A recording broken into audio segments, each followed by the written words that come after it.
F1 25 arrive bientôt, les bêtas ont déjà leaké, le trailer est déjà sorti et on doit pas être très loin des influenceurs qui vont recevoir leur copie anticipée du jeu. Alors les influenceurs mais pas nous, parce que on est trop petits, on est presque à 30 000 abonnés, merci à vous mais on est beaucoup trop petits, et ensuite on est beaucoup trop critique vis-à-vis du soft pour recevoir quelconque fleur de la part d'Electronic Arts. Il y a des choses qu'on sait déjà sur le jeu, que ce soit grâce au trailer ou parce que les choses ont carrément été annoncées, et on va bien évidemment parler de ça. Il y a des choses dont on n'est pas sûr, sur lesquelles on va spéculer. Bref, je suis Clippy on n'a pas encore déménagé, pensez pas une seule seconde qu'on est un nouveau local, c'est juste qu'on a bougé des trucs dans mon appartement. Et avant d'entrer dans le vif du sujet...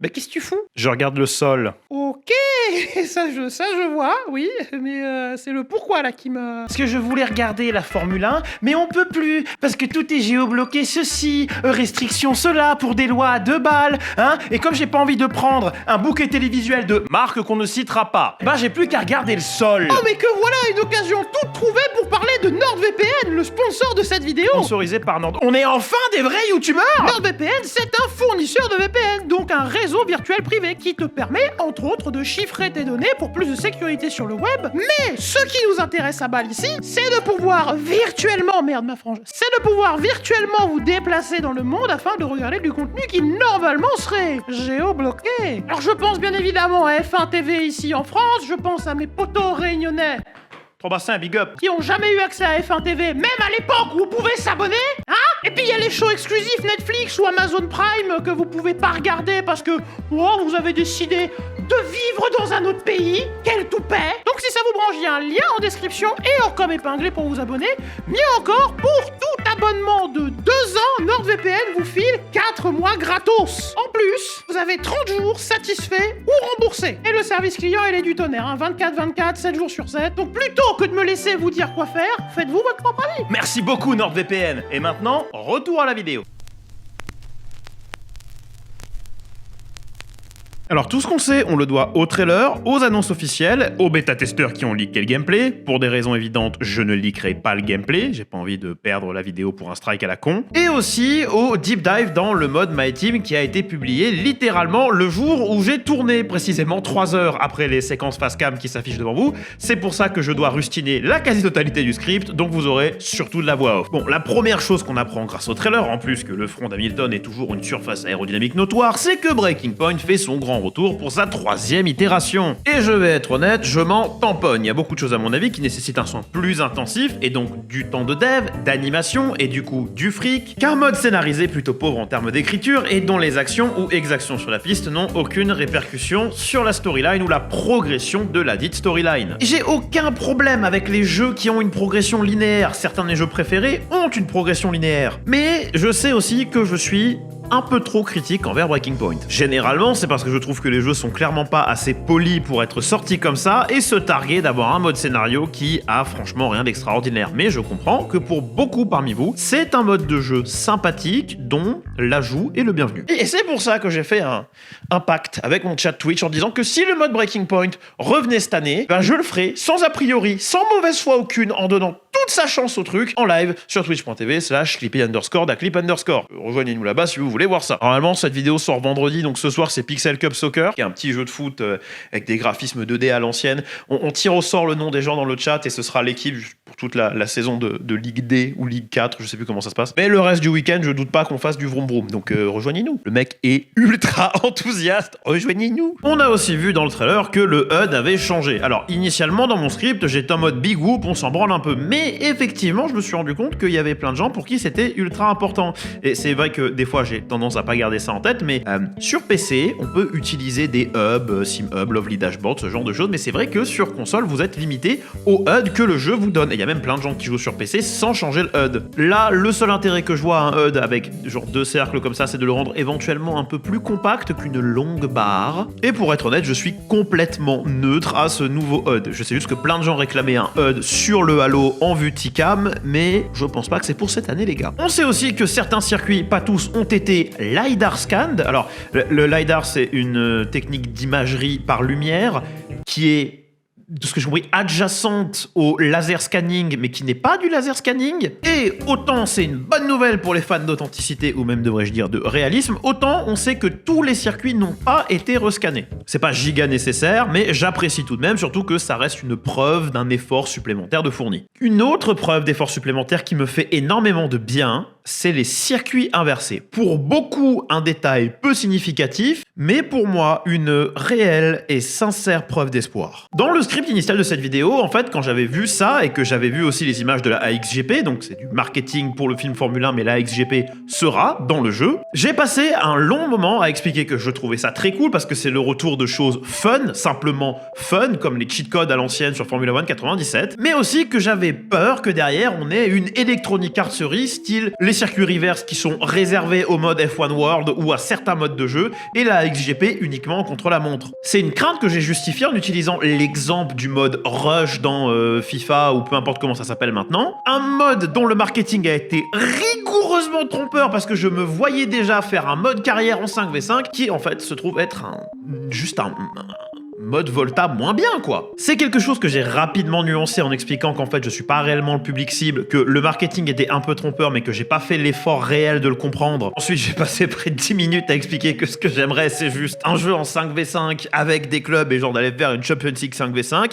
Bref, mon jeu rêvé n'existera pas, c'est pas grave. Mais comme je l'ai dit, entre le moment où j'ai tourné et le moment où je me suis mis à monter, en fait, il y a eu le deep dive dans le mode My Team. Et on a appris qu'effectivement, il y aurait une 11e équipe sur la grille qui pourrait rejoindre, soit celle du mode Breaking Point, ou l'Apex GP. Je sais pas si vous vous rendez compte à quel point c'est cool, parce que ça, c'est juste des fonctions fun, des fonctions qui ont effectivement entre guillemets rien à foutre si c'était un simulateur sérieux, mais ce que je me tue à dire depuis plusieurs années maintenant, c'est que Formula 1 est un jeu grand public, et qu'on a un petit peu trop à mon goût sacrifié le fun au prix de la vraisemblabilité et du réalisme ces derniers temps. Alors voir des ajouts qui sont juste fun comme ça, qui n'enlèvent rien au jeu, et à mon avis qui auront des options d'activables ou désactivables pour que les gens qui sont réellement soucieux de cette notion d'immersion ou de réalisme puissent quand même s'y retrouver, ça me fait extrêmement plaisir. Parce que ça, c'est juste des options supplémentaires. Et dès lors qu'il s'agit de jeux, je m'estime extrêmement content de pouvoir customiser l'expérience de jeu à mon goût. En parlant de customisation, le Deep Dive a aussi montré un sneak peek, une petite preview à ce qui pourrait être les débuts d'un éditeur de livret, mais qui, et là c'est le moment où je tempère mes attentes, sera à mon avis simplement un éditeur pour la position des décals. Electronic Arts a beaucoup trop à perdre à vous laisser faire ce que vous voulez. Là, c'est le moment important où on rappelle que Electronic Arts est l'éditeur et que Codemaster est le développeur. Important parce qu'il faut que vous compreniez à qui revient quelle part de responsabilité. Si le jeu est merdique dans son cœur de gameplay, généralement, on peut dire que c'est la faute de Codemaster, parce qu'ils sont capables de faire des bons jeux, il y a juste des fois, ils le font pas. Mais les décisions qui sont un petit peu trop pécuniairement motivées, genre mettre des pit stop coins pour du vrai argent, ou faire une édition des champions qui coûte v'là plus cher pour pas grand chose de plus, ça c'est généralement des décisions qui reviennent à l'éditeur, dans le cas présent, Electronic Arts. Electronic Arts aurait beaucoup trop à perdre, c'est-à-dire votre précieux vrai argent pour des faux pit stop coins, à nous laisser un éditeur de livret à la Gran Turismo. Mais à mon avis, Codemaster a dû batailler un petit peu par rapport à ce que la communauté demandait, et a peut-être obtenu un placement libre des autocollants, des sponsors sur des livrets qui seront, elles, prédéfinis. Je spécule, et j'aimerais rappeler à tout le monde que dans cette histoire, il n'y a pas juste un méchant éditeur et un gentil développeur, il y a une part de responsabilité de chaque côté, mais en admettant que l'éditeur de livret soit du coup cette poire coupée en deux, c'est pas une trop mauvaise solution. Revenons au registre des trucs fun avec maintenant les équipes IA, donc les équipes que vous ne contrôlez pas pendant votre mode carrière My Team, qui pourront signer des pilotes iconiques. C'est encore une fois une option qui est désactivable, donc ceux qui ont vraiment pas envie de ruiner leur immersion pourront virer ce truc là, mais vous pourrez du coup signer Michael Schumacher ou Ayrton Senna. Plus d'informations, Senna 15 dans Google. On va continuer un petit peu avec le mode My Team 2.0, comme ça j'évacue tout ça rapidos. Et on a aussi vu au niveau des signatures qu'on pourrait signer des pilotes Formule 3. Un moyen bien sympathique de pouvoir faire un petit roleplay, je fast track un rookie directement en F1, un peu comme Verstappen qui je vous rappelle n'a pas fait de Formule 2. Et quelque chose où beaucoup de gens ont décidé d'extrapoler que du coup les Formule 3 seraient peut-être dans le jeu. Alors je pense pas, bien honnêtement, et j'espère pas, parce que Je veux vraiment que la concentration des devs aille juste dans la conduite des Formule 1, c'est le cœur du gameplay. Même s'ils prennent une année pour pas mettre la Formule 2, moi ça me va. Et en parlant de trucs qui me vont, le revamp My Team 2.0 a l'air giga intéressant, notamment parce que apparemment maintenant, vous allez prendre un petit pas de recul par rapport à votre position de owner driver ou de pilote propriétaire. Vous allez du coup pouvoir choisir 2 pilotes, les signer et choisir d'en contrôler un ou l'autre dépendant du week-end. Beaucoup des aspects justement de propriétaire d'écurie ont été étendus, je vous laisserai aller regarder la vidéo pour plus de détails bien évidemment, mais les choses ont l'air beaucoup plus complexes et vous qui étiez en deuil de la fin d'F1 Manager, vous allez peut-être trouver un os à ronger dans le mode My Team 2.0. Alors par contre, il y a un petit bémol, et j'espère que c'est juste moi qui ai mal compris le marketing, mais de ma compréhension à moi, ce que moi j'ai assimilé là avec mon petit cerveau, vous ne pouvez plus être à la fois pilote et propriétaire d'écurie. J'espère que c'est vraiment juste moi qui ai mal compris le bail et que ça restera une option, ou alors il nous cache un truc de baiser, genre pouvoir faire des roosters custom un peu comme sur NBA 2K ou 2K, vous dites comme vous voulez, ou on pourrait foutre des pilotes custom et même éventuellement décider de qui et où en début de saison. J'y crois zéro, c'est de la pure spéculation, mais Seigneur, si ça arrive, oh là là! Pour en terminer avec la spéculation qui serait du wishful thinking à ce point-là, j'aimerais éventuellement voir un toggle IA dans le jeu, un peu comme dans un R Factor où vous pouvez appuyer sur I et c'est l'IA qui conduit et réappuyer sur I et c'est vous qui conduisez. Parce que ça pourrait me donner ce que j'ai toujours rêvé d'avoir en termes de jeu, c'est-à-dire un exact hybride entre un F1 Manager et un Formula One. Un hybride qui serait bourré de compromis, et j'aime pas les compromis, mais j'ai toujours eu tendance à trouver le gameplay d'un F1 Manager un peu trop complexe pour moi qui veut juste faire vroom vroom derrière mon écran. Mais bon, ça c'est que moi, après je suis un peu con. Le moteur graphique et physique, un Lego Engine de son petit nom, est toujours le même. On est sur la même trend, la même refonte depuis 2015. Quelque chose qui est beaucoup décrié sur internet, et pour une fois je vais me faire l'avocat du diable et vous dire que en vrai, on s'en bat les couilles.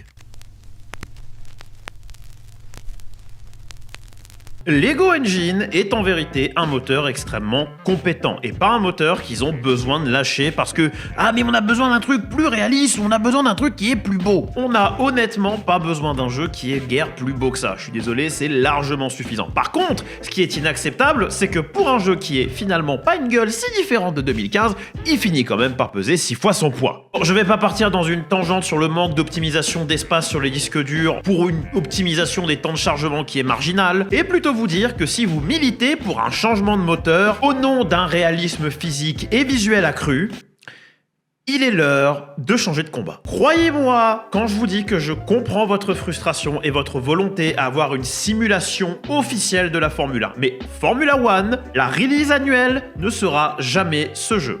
Ou ce soft. Parce que Formula One est et restera à mon avis encore très longtemps une release annuelle axée au grand public. C'est pour plein de raisons. Évidemment, c'est une manière pour l'éditeur de capitaliser sur une licence qu'ils ont payée v'là cher. Ça, c'est quelque chose qu'on retrouve chez plein d'éditeurs, comme 2K avec NBA 2K, Electronic Arts avec FIFA, Electronic Arts avec Madden, Electronic Arts avec... Vous avez compris, hein. Le truc qui est important ici, c'est aussi que pour beaucoup de gens, la primo-exposition au sport peut venir du jeu vidéo. J'ai déjà parlé un paquet de fois de Formula One 97, de pourquoi c'est un de mes jeux préférés, parce que justement pendant très longtemps c'était mon unique exposition au sport. Et rendez-vous compte que pour beaucoup de gens, Formula One, le jeu, c'est le pied à l'étrier vers cette belle passion qu'est justement la Formule 1, voire même le sport automobile en général. Et c'est pour ça que ça pourra jamais être une simulation, parce qu'une simulation, ça a par définition une courbe de difficulté ultra vénère. Ce qui est normal, parce qu'on essaye d'émuler au plus proche avec une simulation les conditions de conduite d'un véhicule. Et effectivement, comme une Formule 1, c'est pas nécessairement très plaque à friendly, c'est plutôt difficile à conduire pour la majorité des gens. Surtout sans assist. Et c'est pour ça que j'ai beaucoup de mal avec les gens qui sont en croisade contre les assists. D'une, parce que si les assists sont disponibles dans le jeu, alors elles ont pas d'excuse à rendre l'expérience du jeu moins bonne, n'est-ce pas F1 23? Et aussi parce qu'il y a des gens qui sont atteints d'handicap moteur. Il y a des gens avec des paralysies cérébrales pour qui le traction control ou l'ABS sont absolument indispensables. Pour en revenir à ceux qui veulent une expérience réaliste, ils n'ont pas besoin d'entendre ce que je vais leur dire parce que la majorité le savent déjà, mais vous pouvez commencer par modder le jeu. Sauf que c'est effectivement une solution pansement. Vous pouvez aussi aller modder un autre soft. Moi, je passe mon temps sur Air Factor, par exemple. Sur Twitch, on a fait les saisons 70, 71, 72 et on est en train de gear up pour la saison 73. On met le nom des gens du chat, enfin des gens de la communauté à la place des vrais pilotes. Du coup, c'est marrant parce que vous pouvez suivre ce que fait votre pilote et tout. Rejoignez-nous sur Discord. Inscrivez-vous sur Discord dans le chat Twitch. Vous pouvez même le faire quand je suis en ligne. Parce que, à mon humble avis, là pour l'instant, la vraie expérience de simulation de la Formule 1 ou la plus proche que vous aurez, c'est Assetto Corsa avec des modes de qualité. Et je sais que ce que je viens de vous proposer est une solution suboptimale à un problème qui est persistant pour beaucoup depuis longtemps. Je sais que les IA d'Assetto sont un peu nuls à chier, quoi. Et que vos prières ne seront entendues qu'à partir du moment où une société rivale va émerger avec un soft de simulation pur et dur, un petit peu comme c'était le cas dans les années 2000, à l'époque où, vous allez pas me croire, Electronic Arts éditait la simu officielle de la Formule 1. F1 Career Challenge ou F1 99-2002, parce que la majorité des gens l'appellent comme ça, c'est, il me semble, la dernière simu pur jus en date de la Formule 1. Parce qu'il me semble qu'elle est sortie après Grand Prix 4, qui était lui aussi très très bon. Alors, je parle pas des versions GameCube et PS2 qui pour le coup sont suboptimales, je parle de la version PC qui a été développée par ISI Image Space Incorporated, soit les mecs derrière Air Factor. Oh là là, tout revient à Air Factor avec toi, Clippy, tu casses les couilles. Bref, à l'époque, on avait donc deux releases. On avait Formula One par Studio Liverpool sur PlayStation 2 et on avait la version Electronic Arts qui a existé sur console, mais il y avait toujours une version PC qui se voulait un peu plus sim.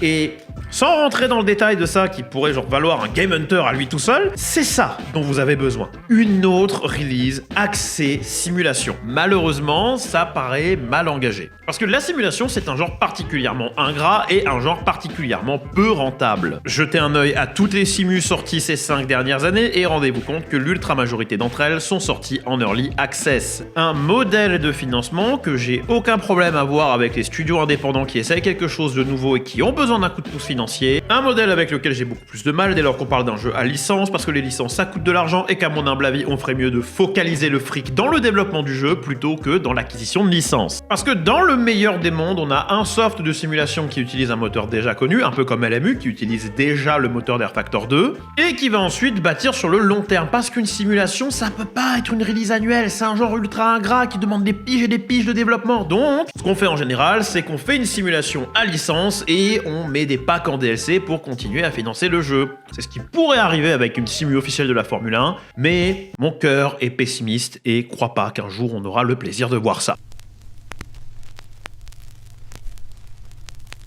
Ouais, le titre il fait peur, hein. T'as cru que je travaillais chez BFM pendant 2 secondes. Depuis le début de la vidéo, je m'efforce à faire 2 trucs. Déjà, ne pas bâcher le jeu immédiatement parce qu'il n'est pas sorti, mais en même temps, tempérer mes attentes. J'essaye au maximum d'appliquer le concept de nuance, un truc qui est un petit peu trop rare à mon goût sur internet aujourd'hui. Et je dis que je m'efforce parce que, en vérité, je suis ultra pessimiste. J'étais peut-être moins pessimiste avant la lancée de F1 24 et...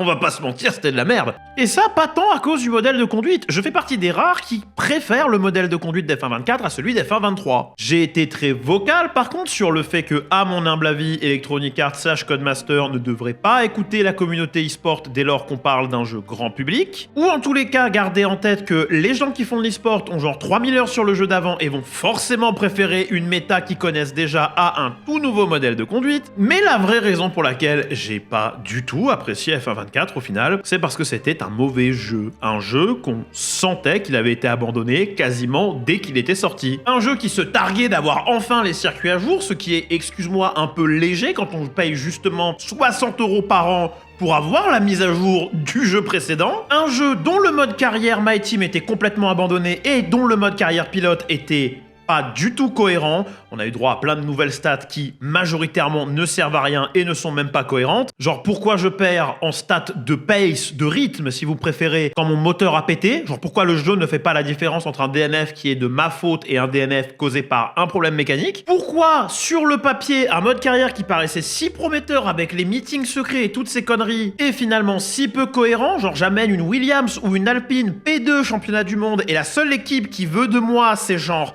Vicarb, Steak et l'équipe que je viens justement d'amener P2 championnat du monde. Vous vous souvenez peut-être de la vidéo initiale que j'ai faite sur F1 24, une vidéo qui finalement disait c'est pas mauvais, il y a des trucs à exploiter, mais le jeu vaut pas son prix. Et ben aujourd'hui, on est littéralement 1 an plus tard et le jeu vaut toujours pas son prix. On est 1 an plus tard et le jeu n'a pas du tout su exploiter le peu de potentiel qu'il avait. J'ai trouvé de salut que dans les modes, je n'ai trouvé finalement de raison à jouer au jeu que pour des streams. Et le petit mode carrière que je me fais habituellement en parallèle du mode carrière auquel je touche pas, auquel je ne joue que en stream, et ben il a commencé chez Vicarb et il a pas bougé. Le jeu m'a donné 0 raison de revenir. Et j'espère vraiment, du fond du cœur, qu'F1 25 va inverser la vapeur. Parce que même si on est dans le bashing des jeux, parce que même si je suis persuadé que l'industrie du jeu vidéo va se casser la gueule à cause des velléités mercantiles des éditeurs, j'aimerais juste streamer des bons jeux. À la base, j'allais vous appeler à pas acheter le jeu tout de suite, dès sa sortie. Parce que, à mon humble avis, vous devriez laisser les mecs comme moi ou n'importe qui d'autre sur internet que vous préférez qui peut justifier l'achat de ce jeu comme un frais de société, prendre la balle pour vous et vous dire si le jeu est effectivement bien ou non. Mais c'est un peu hypocrite de ma part étant donné que je vous ai déjà dit, buvez pas toutes mes paroles. Je vous ai déjà dit, faites-vous un avis critique sur quelque chose plutôt que de bêtement répéter ce que je dis ou ce que mes collègues peuvent dire. Alors je vais me contenter de vous dire ça, et vous laisser tirer vos propres conclusions. Si vous voulez atteindre un éditeur ou un développeur, c'est pas en mettant une review négative sur Steam, c'est pas en spammant leur Instagram, c'est pas en faisant des commentaires à rallonge sur leur YouTube ou leur Instagram, c'est tout simplement en leur donnant pas votre argent. Et c'est sur ces paroles pleines de nuances, de mélancolie et aussi un petit peu de pessimisme qu'on va se laisser. Merci beaucoup d'avoir regardé cette longue et décousue vidéo jusqu'au bout. Vous pouvez me suivre partout, ça s'affiche, sauf dans la rue. On est sur Twitch, Twitter, Instagram, toutes ces conneries. C'était Clipidaclip. Bisous.